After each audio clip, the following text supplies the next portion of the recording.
Alrighty, ladies and gentlemen, what is going on? It's your boy Evan. I'm back with another video, and as most of you guys know, these are all going to be pre-recorded on basically the same day because your boy is on vacation right now.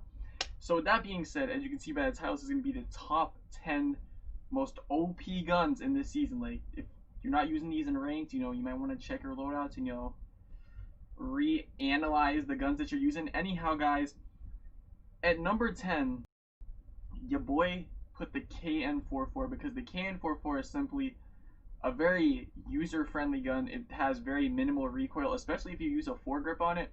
KN44 has very minimal recoil, and it has a pretty decent fire rate and pretty high damage. It's definitely like the definition of an assault rifle.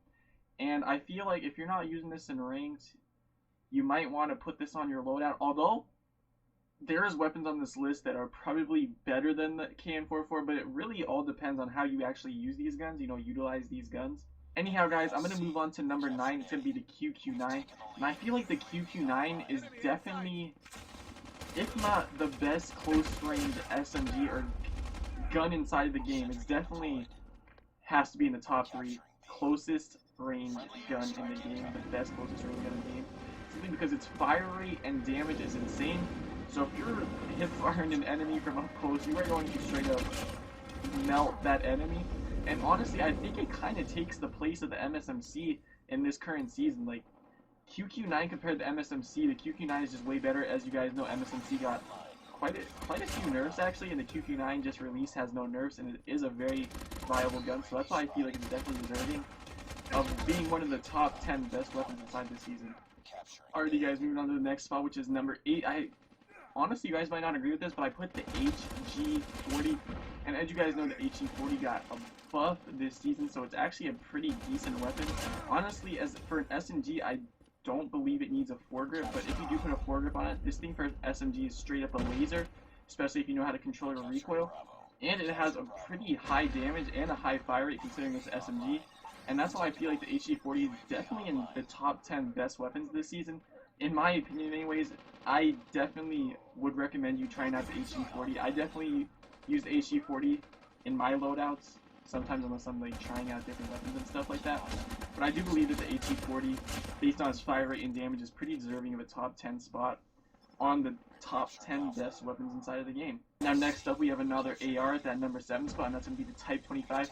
Now the Type 25 got quite a few nerfs, however, the Type 25's main nerfs were recoil, and if you know how to control recoil, especially without the foregrip, considering the Type 25 got a foregrip recoil nerf, I don't see a point in using the foregrip, so that gives you a whole nother spot to use another attachment.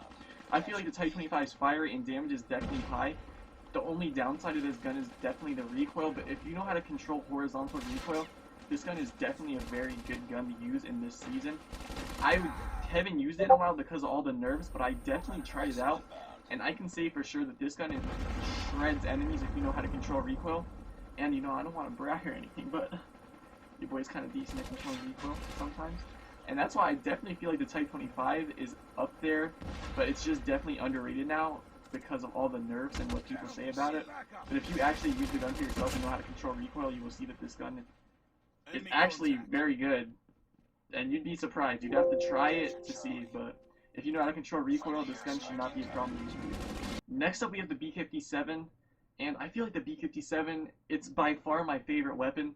I've used this gun since Season 1, way before it got the buffs and everything, but the BK57, high damage, pretty high fire rate, and it is a laser. This is probably the most user-friendly gun inside of the game. The B57 is straight up a laser. It has very minimal recoil, and if you use a foregrip on it, you should have no problem controlling recoil or learning how to control recoil on ARs and stuff like that. It's definitely a very user-friendly gun, and you could use this gun on basically any map, whereas the QQ9, you don't really want to use the QQ9 on a map like Tunisia or Crossfire, unless you're playing really close range and Russian a little bit. But the B57 is very user-friendly. You could cross-map people with it, hip-fire people with it, close range, medium range. It's just one of the best guns to use in any situation, and it's very easy to use, so that's why I definitely believe this is one of the top 10 best rank weapons to use. Next up, surprisingly enough, I put the AK-47. I didn't put the AK-117. Honestly, guys, I have not been feeling the AK-117 like I used to. However, the AK-47 is still a laser. The AK-47, I feel like if you control a pretty, like, not even a lot of accuracy, I use a foregrip on it, but AK-47 does not have nearly as much accuracy as it did in Season 1, so it's pretty good, and especially with the damage, the fire rate is a little lower because of how much damage you have on the AK-47, but if you can land your shots, this gun will shred enemies crazy, crazy, crazy. So I definitely recommend trying out the AK-47. Don't get me wrong, the AK-117 is still up here, but AK-117 has gotten quite a few nerfs itself, and I feel like it's just not as good as it used to be. Even though I still use the AK-117 sometimes, I never feel it the same as I used to anymore. It just doesn't feel the same for me anymore, and that's why I didn't really want to put on the top 10 best ranked weapons. It's definitely a very good ranked weapon, but I just feel like it's not like, you can't compare it to like the KN-44 and stuff like that, where the KN-44 compared to the AK-117, I just feel like the KN-44 has the upper edge on the AK-117. Anyhow, going on to the next one, we have a sniper. That's going to be the DLQ. I was going to put the Arctic 50 on this list, but I was thinking Arctic 50 is a very fast firing sniper, and when you're in legendary rank, unless you're a really good sniper, you're not just going to go around the map quick scoping everybody in the middle of the open. You're going to play more passive, you know, like hard scope certain positions where it's popular that enemies run around. I feel like the Arctic 50 just can't really compete with the DLQ, especially with the hit markers on it. DLQ is a way more powerful sniper. It may have a slower fire rate, but let's be honest, if you're in an S&D game, it's not like you're going to be doom with a sniper. You're not going to be acing the entire team in 10 seconds. You're going to be like focusing positions and everything, especially if you're in a very like competitive scene. I feel like the DLQ is definitely worthy of top 10 spot on this list, just because of how OP it is. It's a one-shot, one-kill, unless you hit like, maybe like the stomach and below. If you can hit like chest, even the stomach, if you hit the stomach, you usually get a one-shot, one-kill. DLQ is just the king of one-shot, one-kill. Definitely OP if you're like holding a position down and you see an enemy go by, easy to pick them off. Next up we have the RUS, but you know, your boys gonna call it the AKS because us OGs know the OG name of this gun. I feel like the AKS is definitely worthy of a top 3 spot on this list. I mean, let's be honest, guys. Who calls the AKS trash? You've never heard someone call the AKS trash. If you heard someone call the AKS trash, then they are feeding, or they are telling the funniest joke I've ever heard. The AKS, man, the AKS with a suppressor, I use it with a suppressor. I think it's the most OP weapon in S&D with a suppressor. However, without a suppressor, it's still super, super good. Because if you use a suppressor, you're probably not using a foregrip. But if you're not using a suppressor, you probably have a foregrip on it. Either way, both like weapon builds with loadouts on the gun are super good and OP. But I feel like suppressor for S&D is way more viable as enemies don't know your position and stuff like that. Plus, it's an SMG. I feel like with the fire rate and damage on this gun, it is easily top 3 best weapons inside the game. I feel like everybody should have an AKS weapon class on their loadouts. It's just one of the best guns you can use. As an SMG, it has minimal recoil. And with the fire rate and damage, it could easily be an OP AR. We could call it an OP AR at this point. It is a super good weapon, guys. Okay, these number 2 spots, these weapons are both super, super OP. I mean, the Cordite is going to be that number 2 spot. This weapon is so OP, man. Have you seen the hipfire on this? You can literally cross-map people with the hipfire on this weapon. I think the Cordite is easily worthy of the top 3. I feel like the Cordite is easily worthy of the top 3. It just has such a high fire rate and damage, and it is just super, super good, man. If you don't have the Cordite, then you may as well like wait until they release a rare skin of it or something like that. Like the Cordite, if you're not using the Cordite in your classes, then something is wrong with you, man.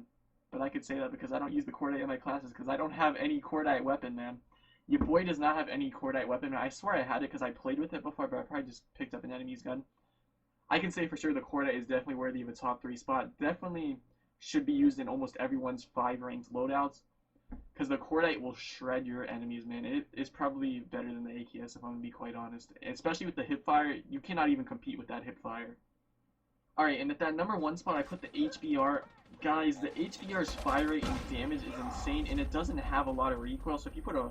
Honestly, you don't even need a foregrip. Without a foregrip, the HBR is still insane, and that's why I use the HBR, because if I'm like going negative in a ranked match, I'm like, you know what? I gotta pull up the HBR on them. The HBR is probably the most toxic weapon there is this season 2. Everyone uses it because it's just that OP. The fire rate and damage on it is insane.